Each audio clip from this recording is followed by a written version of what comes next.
Hey, this is Heidi Dawson. If you love all things health and wellness and style of any kind, hang out here with me each week. I'm obsessed with never-ending improvement, and it's all in an effort to help each one of us live a wildly successful lifestyle. Subscribe today so you don't miss a thing. Hi, guys. Welcome to episode 466 of the Wildly Successful Lifestyle Podcast. Good to be with you. I hope your coffee is yummy or your walk is beautiful, whatever we're doing together. I'm glad to be with you.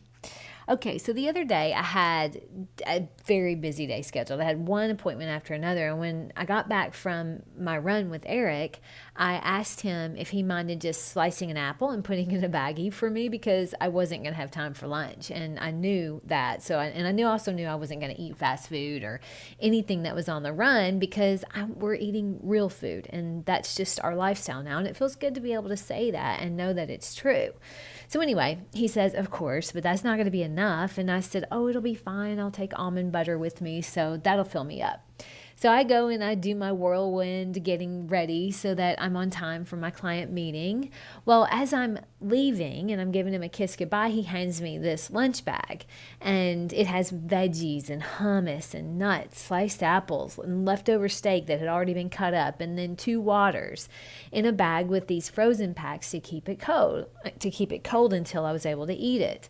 So while I was getting ready, he packed all of this for me and handed it to me as I was walking out. It was so thoughtful and so in line with the things that he does for me regularly that as I was getting in my car with my fully packed, healthy, on-the-go lunch, I noticed myself asking, what did I do in my life to deserve this man? And I thought, you know what? I was so happy about that question. I felt like I was proud of myself that I had grown because my thoughts a while back would have been, I don't deserve him. He's just too good for me.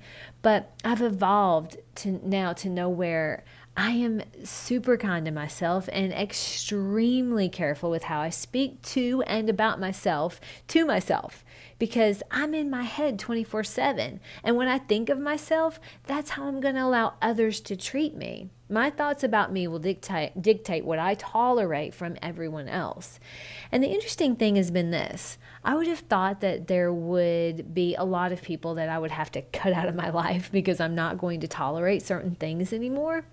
But what I found to be true is that now I'm just attracting the energy that I put out, which has always been the case. But now I'm just extremely aware of it.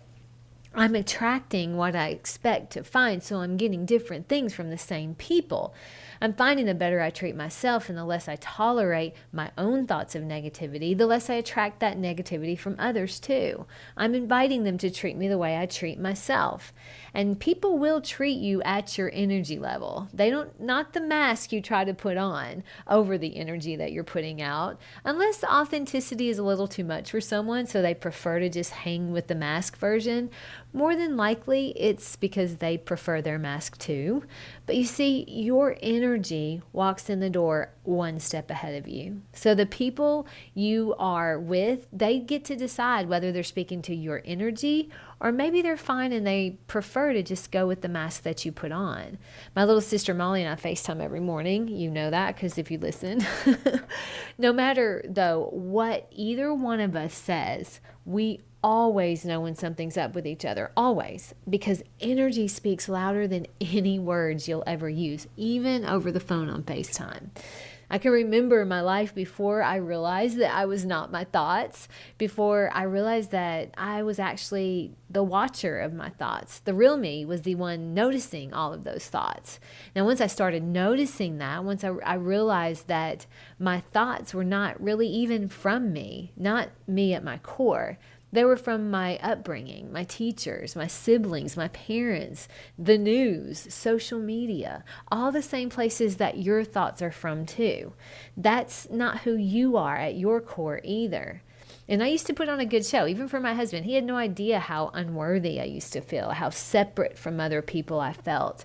And it was all in my head, in the way I talked to and about myself. So I'm not talking about the show that you put on for other people. I'm talking about the way you treat yourself in your head. And sometimes well, we get in our own head. Most of the time, we just hang out in there and we're coming up with things that aren't even true. So sometimes we'll say, oh, I'm so angry this person did this or that, or they didn't do this, and now I'm hurt. Thinking those thoughts for very long will have you so engrossed in the idea that someone did you wrong that you start noticing that everywhere, because that's what you're focused on. So you say things like, see, everyone's against me, or I knew I couldn't trust anyone. I mean, your thoughts are so powerful when you dwell on them that you can actually invite a negative interaction from someone who would not normally be negative to you. Have you ever done that? You're angry, you're hurt, or maybe just frustrated because you perceive someone as doing you wrong, and now you're picking fights with the other people around you too. You just are confirming for yourself that people are no good, and we'll even do it to our own family. That's why it's so important to be aware of what's going on in your own head and clean up that energy. Clean up the energy in your own head so that you're not inviting more of it or spreading that kind of energy around. But how do you do that when we live in a world where other people play a big part of our life and we want them to? Our relationships are crucial to our human experience. We would be lost without them. Wayne Dyer suggests the way that you can do that is when you feel that you've been mistreated, ask yourself, how would you have liked to be treated instead? And then imagine giving that to yourself in some way. Now, he suggests imagining that kind of light and moral treatment that you want. Imagine that descending down on you from God. And now that may be a far-fetched for some of you, like it used to be for me, because I was raised in a strict religion where God was described as an angry and a jealous God and a punishing God. So, of course, I wanted nothing to do with him. But once I realized that that was just a control tactic used by religion to keep people scared and in line, and it works very well, I was able to see that we're all worthy and pure in the eyes of God, and we're all extensions of him. The idea that we aren't worthy or that we're a bad seed or a black sheep or a terrible person, that's all been put in our heads by someone or something else. You at your core are perfect and always searching for light. You're always searching for truth. That's why people who are authentic feel so good to be around, unless of course you prefer to hide behind your mask and so you avoid all the authenticity because it has you feeling exposed. I've been there and I totally understand that. I still feel exposed sometimes if I'm with someone who I feel can see right through me. Kevin, my trainer, is one of those people. There are times where I intentionally go into the gym and I'm like, I'm going to put on a happy face today, and I'll think that I'm doing a good job of masking what is really going on in my head, and he just sees right through it. He'll say, okay, what's up? Let's just go ahead and cut to the chase, skip all of this, just tell me what's going on. Now, sometimes that makes me feel too exposed, but once we talk, I feel so seen and heard and understood that it gives me permission to be okay with my true energy. I hope you have someone in your life that does that for you. Don't push them away. Keep them close. They're helping you. Real, authentic relationships are hard only when you want to keep your mask on. But in order to move beyond your mask, you have to acknowledge that you're wearing it in the first place. It is not anyone else's job to clean up your energy. You're the only one that can do it. And it starts with realizing that you aren't your thoughts. You aren't your past. You are not your mistakes. You're the one noticing all of those things. Once you realize that, you realize you don't have to hang on to the energy that comes with harboring shame or harboring resentment, harboring bad feelings, because you're separate from that. You are the one noticing it, so you can walk away from it. If someone you loved more than anyone else in the world came to you with feelings of shame, what would you say? How would you treat them? You, of course, wouldn't berate them. You would give them love and light and offer forgiveness in whatever way you could. You would give them exactly what you should also be giving yourself every single day in whatever way that works for you. It's so important to do this because how you treat yourself is what you invite from others. How you treat yourself is what you tolerate from others. And how you treat yourself has a lot to do with how you treat others as well. Sometimes the ones that treat themselves the worst are the biggest givers because they're trying to find their self-worth in the approval of others, which causes them eventually to be resentful because you allow everyone to walk all over you.